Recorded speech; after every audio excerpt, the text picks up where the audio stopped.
So this is a young cat. Probably I'm gonna estimate it about a year and a half. Basically, very emaciated, and also very approachable and friendly. So it could be a good candidate for a possible adoption. Otherwise, I'm probably just going to get its shots vaccinated and possibly take it to a low cost spay or neuter place like Paws or the SPCA or other various programs that they offer in Philadelphia or in most areas. And basically have to release it if it's not adoptable. But from what I'm seeing so far, it does seem very docile, very friendly. So it looks like it could be a good candidate. With the first thing, if you're able to, basically, just look at it initially, make sure that everything's okay. There's no major wounds or anything. A lot of times, especially in this time, they get into fights. So you just want to do like a kind of like a quick check. If everything kind of looks okay from what you can see, I always prefer to bathe them when they first come in the house. If it's a younger kitten or a puppy, they do not recommend that you use any anti-flea medicine. They've recently come out with some safer ones, but I was always told to use Dawn soap. And basically, everyone has their own technique. The best thing to do, I think, is to basically try and drown out the fleas. So if you see here, and by any means, this is an abnormal cat as far as like letting it sit in water. Usually they'll freak out. They're not even able to be handled because they're so nervous. This cat, fortunately, it seems like a very sweet cat so far from what we're able to see. So I'm really not having any major problems with him as far as handling. This is basically what you'll see, and so far I don't see any ticks, thank God. This is basically a flea. Another fortunate thing with this cat is it's white fur, most of it, so you can easily see if you see anything abnormal that's not supposed to be there, that most likely is a flea. So what you do is, fleas are very hard to kind of get rid of.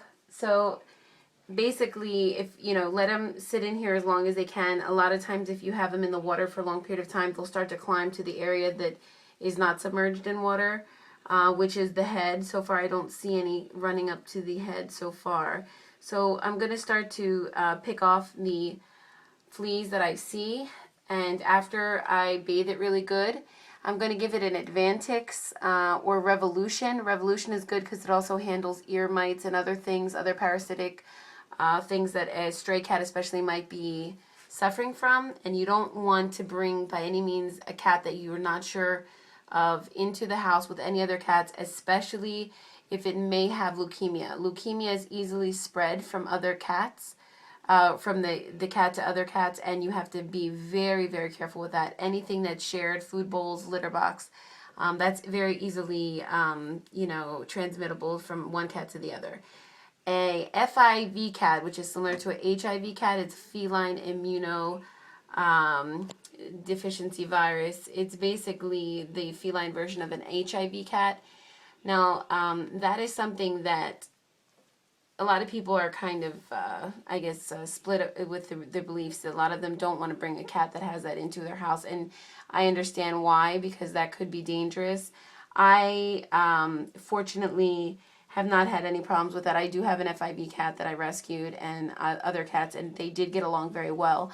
Those FIV cats are usually the way that they are, they can transmit it from one to the other is usually from like mother to kitten, or if they're in some type of a fight, the blood, anything like that. If they're into any type of aggressive fight, really bad fight, that's a way that they can also get it. So that's the first thing you want to do. Tomorrow I'm going to try and go immediately to a local vet that I have, just to do, basic checks, make sure it's FIV and leukemia negative. And if so, then I'm going to get it dewormed, see if it needs some initial vaccinations, which it definitely will, and hopefully adopt this one out.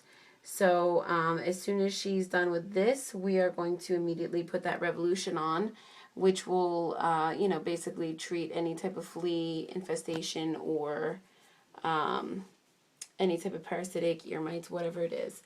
So basically the rule is, you know, just don't have them, quarantine them from other animals if you do have any other animals, and definitely a cat or any animal you bring from the street, most likely it's a no-brainer that they will have some type of a flea, worms, so on and so forth. So you just want to make sure, especially with fleas, that you don't have them around any carpets, rugs, anything like that, because those will definitely, you know, fleas, even if you treat them in the animal, once they get into the carpets, I mean, it can be, especially in a certain type of weather environment with the humidity level and the heat level, definitely can spread very fast, and you just don't need something like that.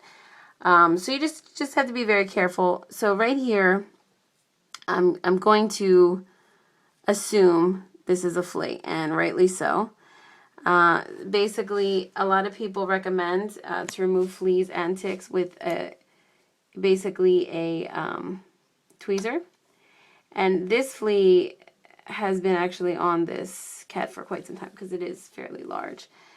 And this cat is just being amazing because this is definitely not how a cat would act that is a stray. So basically, you have to make sure that it is dead. They pop. Sometimes they fly. They jump. They don't fly, but they hop and they can get into your hair or whatever. You just got to be careful.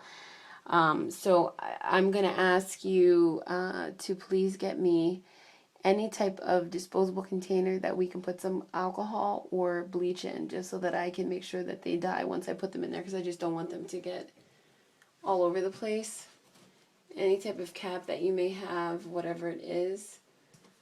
I just want to be as cautious as possible because we do have other animals and I just don't want to have to deal with that. So basically I'm just trying to drown out most of whatever fleas are on